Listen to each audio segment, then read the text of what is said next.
railroad crossing, and the train is going backwards. And I've known people that have sat here for 20 minutes, but I'm going to sit here, and while I'm here, I'm going to go over John 4, looking at the woman at the well. And if this train starts going, well, we're just going to have to end this, and I'm going to have to pick it up later.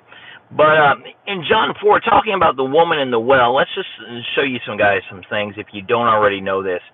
In John 4, starting in verse 1, it says, "Therefore, when the Lord knew that the Pharisees had heard that Jesus made and baptized more disciples than John, though Jesus himself did not baptize but his disciples, he left Judea and departed again to Galilee, but he needed to go through Samaria." Now, that verse right there, number 4, but he needed to go through Samaria, that is saying a lot. Back in that time, Jews did not need to go through Samaria.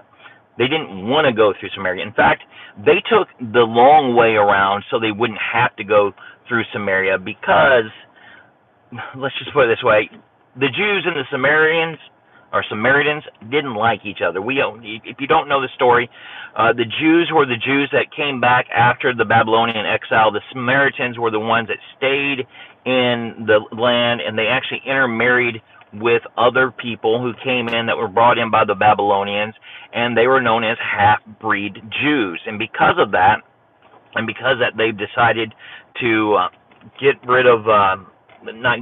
but mesh in Judaism with all these other religions, and they just basically, they weren't respected by Jews, they were hated by Jews.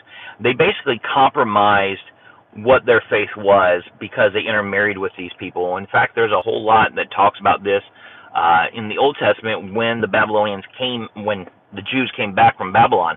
But saying that Jesus had to go through Samaria, it was saying that he had a mission to go through Samaria. He was going through Samaria because he had a purpose to go through there. Like I said, other Jews would not actually go through Samaria. They took the long way around. They'd actually go out of Israel so they wouldn't have to go through Samaria. And for a train that you sit here for about 20 minutes and you don't do anything, I'm actually going. So that's the first part. We'll come back and touch on this later. I hope you guys enjoyed it so far. Have a good one.